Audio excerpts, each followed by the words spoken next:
Istaka Karya tidak melakukan audit selama 3 tahun, Pak. Jadi ini perannya BUMN kemana sebagai pengawasan. Di sini kita ada buktinya, Pak, dari PPA. Ini, Pak. Jadi ini PPA mengatakan bahwa ini tidak ada audit di Istaka Karya selama 3 tahun. Nah, artinya kalau ini tidak ada berapa audit. Aja itu, Pak? Gimana, Pak? Tahun berapa aja yang tidak diaudit? Ini tahun 2020, 2021, 2022, Pak. Maaf. Jadi selama 3 tahun, Pak, tidak ada audit. Artinya tidak ada kontrol dari Kementerian BUMN. Ini sangat disayangkan. Yang pasti ini uangnya raib, Pak. Seperti itu. Ini kita ada bukti. Terus kemudian, Pak, ini kita ada bukti notulen, Pak. Notulen hasil rapat PPA, BUMN, Istaka Karya, dan kurator. Kurator dalam kurung yang belum jadi kurator sudah bisa mengondisikan kepailitan. Ini bukti, ini di gedung Mandiri di PPA, Pak. Mungkin harapan kami ini bisa dipanggil PPA, terus kemudian selaku Bapak Menteri Pak Erick Thohir. Selama ini, Pak, kalau kita menanyakan ke BUMN terkait dengan hutang-hutang kita, jawabannya Pak Arya, jawabannya seperti ini, Pak. Ini masuk dalam ranah hukum. Jadi kita nggak bisa intervensi. Ternyata ranah hukum ini, ranah hukumnya sudah settingan, ada kejahatan, kebobrokan. Dan ini sebetulnya kepailitan ini batal demi hukum, Pak.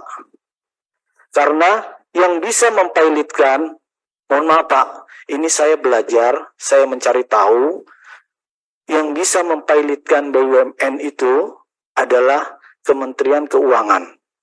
Seperti itu.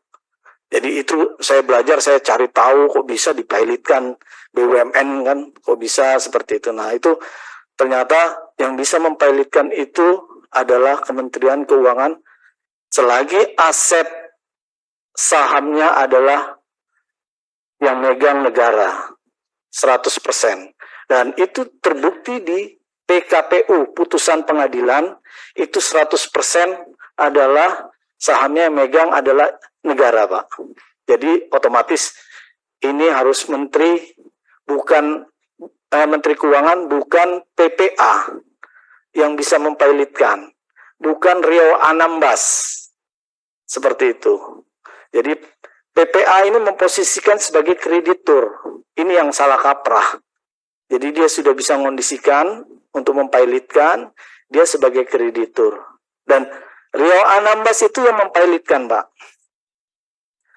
Rio Anambas itu sebetulnya sudah terbayar, Pak. Tapi dia bisa mempailitkan. Artinya, Istaka Karya itu mempunyai etikat baik untuk membayar ke PT Rio Anambas. Tapi kenapa kok bisa mempailitkan? Ini pertanyaan saya, ini benar-benar ini udah kong kali kong. Ini ada unsur kejahatan, seperti itu, Pak. Ini terbukti ada transferan, Pak. Transferan, ya kan? Ke Rio Anambas, Pak. Seperti itu. Ini ada yang lebih hebat lagi, Pak. Lebih hebatnya lagi, Pak. Bapak Menteri Erick Thohir menolak aset dari negara, dari Kementerian PUPR dan Keuangan yang ditandatangani oleh Ibu Sri Mulyani dan ditandatangani oleh Bapak Basuki selaku Kementerian PUPR.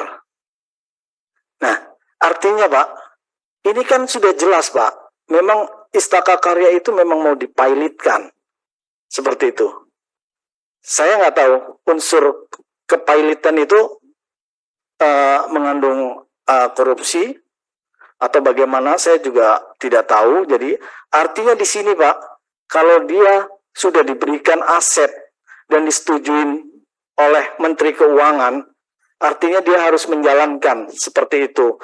Karena ini Istaka Karya kan dalam keadaan sulit. Jadi untuk supaya bangkit kembali, ya kan, maka disuntik istilahnya disuntik oleh Bapak Menteri PUPR. Nah, itu ditolak, Pak. Dan ini, Pak, total nilainya berapa sih? 600, Pak. 600 miliar. Tapi Pak Basuki pinter, Pak.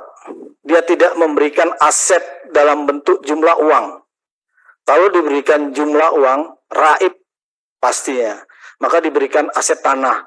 Dan tanah itu sudah didiskusikan dengan timnya Pak Basuki. Itu ada segi positifnya, ada segi negatifnya. Seperti itu, Pak. Nah, itu juga sudah disahkan oleh APBN, Pak, 2021 ya, 2021. Jadi di sini, Pak, letaknya Istaka Karya itu ada unsur kejahatan. Jadi sebetulnya, Pak, kami ini sebagai kontraktor yang sudah menjalankan, mengeluarkan biaya, mengeluarkan keringat, kami sudah bekerja, bahkan ini sudah dinikmati. Nah, kami cuma berharap untuk dibayar.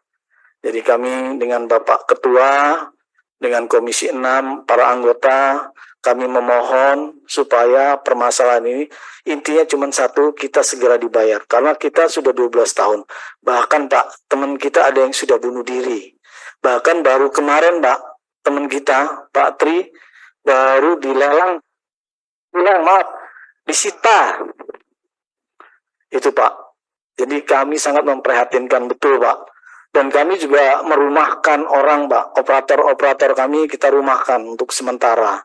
Karena kondisinya seperti ini. Itu harapan saya memohon supaya Bapak mempunyai solusi jalan keluarnya kami. Total keseluruhan adalah 160 pengusaha.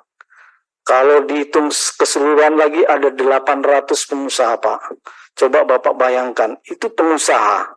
Belum dia punya anak, istri, belum dia punya pegawai, itu dikemanakan. Makanya Pak Erick Thohir sangat kejam kalau menurut saya, karena statementnya adalah suntik mati. Sekarang malah ngurusin bola. Jadi ini nggak fokus menurut saya. Sebagai menteri, seharusnya dia bertanggung jawab, menindaklanjuti kita, jangan suntik mati. Kita bolehlah. Ini BUMN mau disuntik mati, mau diapakan, silakan. Tapi intinya kita dibayar dulu, diselesaikan. Seperti itu. Mungkin itu dulu, Pak. Terima kasih banyak.